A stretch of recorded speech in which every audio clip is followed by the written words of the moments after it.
Now, I already know you're all going to say this. He ran out of ideas again. Whether that's true or not, we got a sweet video for you here. And that's another tier list video. You may be thinking, well, you know, you rated socks, okay? Socks maybe aren't so significant, but what about countries? If you guys don't know, I've been to a lot of countries. The point of this video is to rank all the countries I've been to, and you know, that's kind of about it. It's more of an insight video. Realistically, all the countries in this video are great places to live. There's not a bad place to live on this video. Just want to give that quick disclaimer.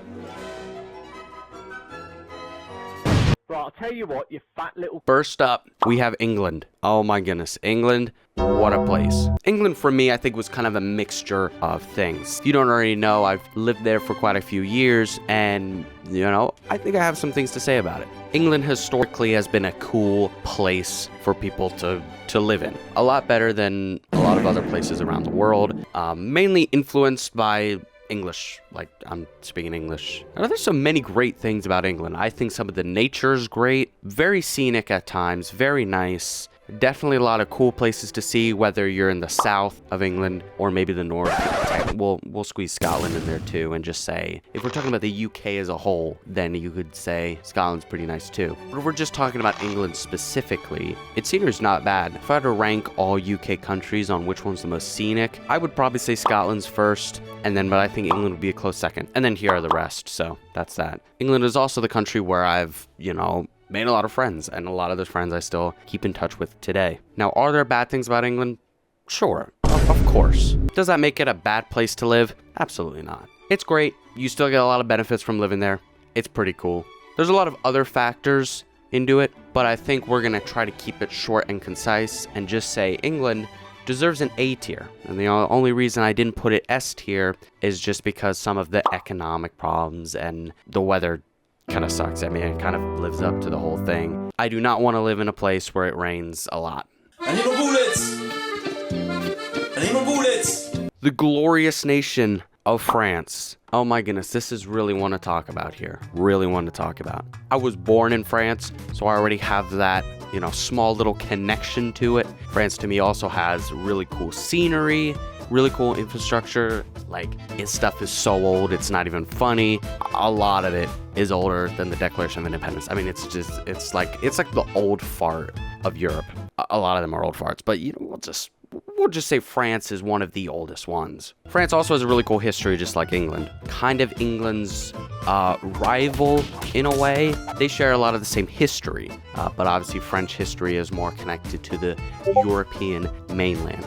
Food's great. You know, there's something about having a baguette in France than anywhere else in the world. There's just something about it. They just do it better. You could say the same thing about croissants as well. Now, France is also known to having crazy stuff happen. When you think of like Detroit, for example, when you think about the wild stuff that goes in that city, I can't help but think of France as Detroit. I can't help but think Paris, for example, as the European Detroit.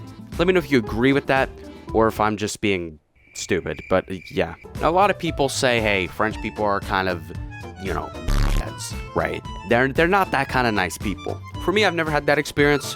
I've always gone on well with French people, so now I'm thinking, should I put it in A tier or B tier? Because is it as good as England? No, but it's for a dumb reason. The only reason I would put England over France is because obviously I don't speak French, which isn't really a good ranking comparison, but this is just for my experience. I feel like we're still going to put France in the A tier. I think it deserves it. It definitely has a lot going for it, right? But in the sunshine in northwest Wales at RAF Mona, just up the road from Llanfair Pwllgwyngyll, Gwragedd and Dros, and to Sylio Go Go Go. Wales, I feel like, is basically England. I like to call Wales England V2. And if you are Welsh watching, you kind of have to admit it, to be honest. Now, I will say the only time I've been to Wales have been for mission trips. Basically, these getaway trips. We would drive over there and we would do some event, okay? Some kind of getaway, get together, whatever. You know what? I don't even remember. I think I was like 10 or 11 years old last time I went to Wales.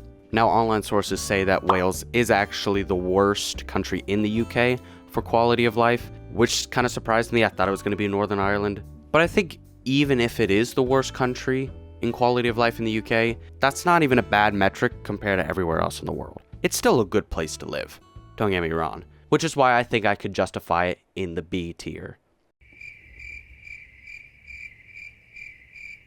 Now, Northern Ireland. Now, think of England's weather, all right? It's rain, whatever. Just on absolute steroids. Oh my gosh, it is insane. My family lived in Northern Ireland for a little bit, but then we actually kind of moved because we kind of got sick of it.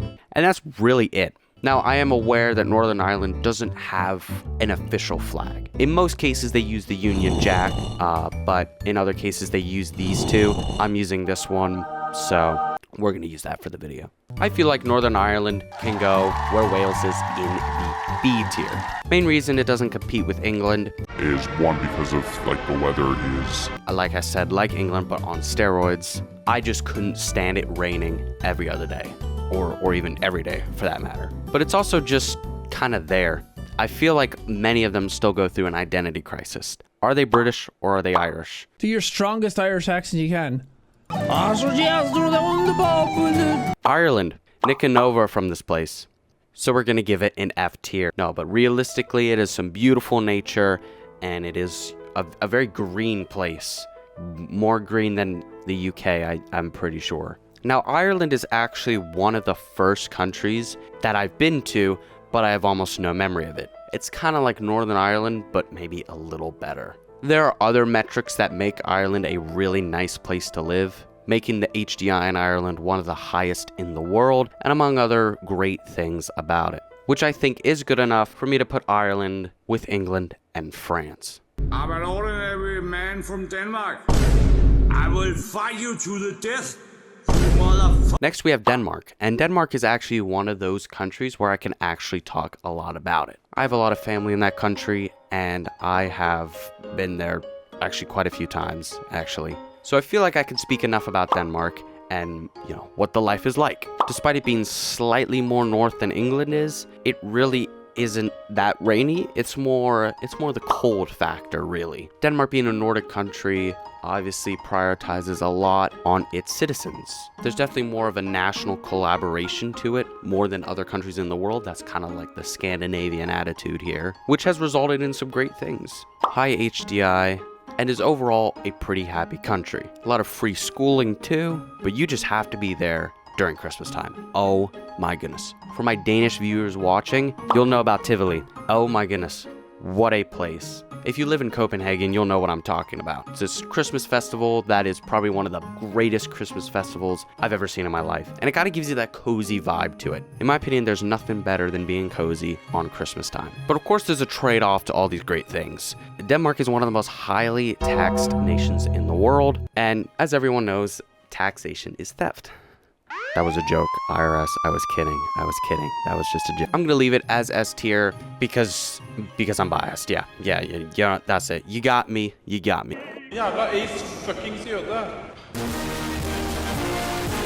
Norway. Ooh, Norway. I've been to Norway only once, so it's probably not as fair as, you know, for me to compare it to Denmark, for example. Now, Norway is massive. It is huge, and it is a lot bigger than Denmark, approximately this much bigger than it actually. Now, Norway is like Denmark in some factors, but it's more cold and also cold. One thing that Norway absolutely rocks in is its nature. For example, the Northern Lights, and along with that, many other beautiful scenic places to see in Norway. I mean, it's almost nothing you've seen before. Now, this is obviously a given the more north you get in the world, but daylight is really short. Like unbelievably short. Like, you maybe get this much hours of sunlight in the summer and then that much in the winter. Like, that is just not a lot for most people. Of course, if you live there, you're used to it, but that's just, you know, kind of a factor to take into. Similar to Denmark, and similar to the typical Scandinavian lifestyle, is that it really prioritizes a lot on its national cooperation. So it ranks pretty high in HDI, similar to Denmark, overall making it a very sweet place. So overall, Norway's pretty great. A little cold for me. Also a lot of taxes like Denmark. But honestly, if you live there, you are living the dream. Absolutely. We are going to give Norway an A tier. Without a doubt. Perfect A-class tier country.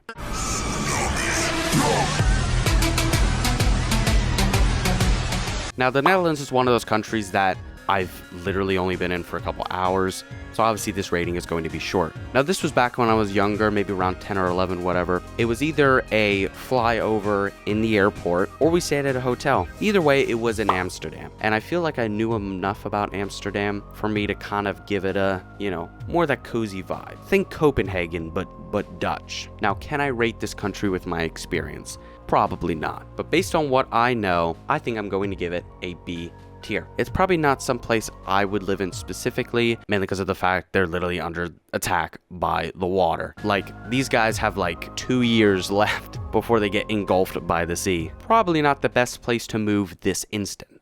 Gubbar i massor! Kom igen allihopa, nu kör vi! Nu kör vi hårt allihopa! Sweden, similar to the Netherlands, is one of those countries where I really don't remember that much. I've been to Sweden once when I was little, and that was on that one bridge that connects Denmark to Sweden. And it really didn't look that different. Because the Scandinavian countries are so close with each other, crossing countries' borders is a piece of cake, which made it seem like crossing into Sweden when I was younger almost feel like there was just no change, like, whatsoever. And I'm kind of wondering whether it's a B or an A, because again, Sweden does have that high HDI and all among other things. An amazing country to live in. But I'm going to go ahead and give it a B tier, because B tier is looking a little short right now. Pizza time. Italy, honestly, I don't know why I put this on this list, because either I was maybe a week old or I was not born yet. Either way, pizza, mamma mia, S tier.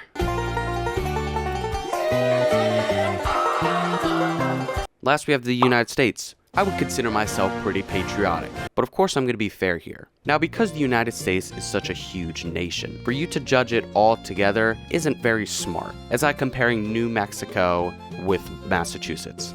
They're not really the same thing. If you've seen Breaking Bad, it's hard to imagine Breaking Bad in Massachusetts. It's really hard to imagine that. That's a good example to judge by that. The United States overall has some huge cultural impact. If you look at Hollywood, for example, all these movies came out by us. Again, it also depends which state you live in and which part of the country. That also matters a lot. But I'm going to try to give an overall here, if that makes sense. Overall, great things have come from our nation, such as these things. That's not to say we still have problems like every other country in the world. But the United States gives you a lot of economic freedom and is the reason why a lot of people immigrate to that country in the first place. Despite it being slightly biased, as it is my country, I am going to give it an S tier. There's just so many great things about it, and I mean, there's really no reason not to enjoy it. But in an overall sense, your opportunity for a good, nice life, you have it here in the United States. And realistically, that applies for every single country on this list. All these countries are amazing. All of them are awesome. If you live in one of these countries, you're gonna be just fine. Let me know in the comments if you agree with this list, if you hate this list. Let me know what you think. Anyway, guys, with that being said, thank you guys for watching, and subscribe for more. Big things are happening soon in the coming weeks, so make sure you subscribe for that. I'm talking big things. So stay tuned, join the Discord in the description, and I'll see you later.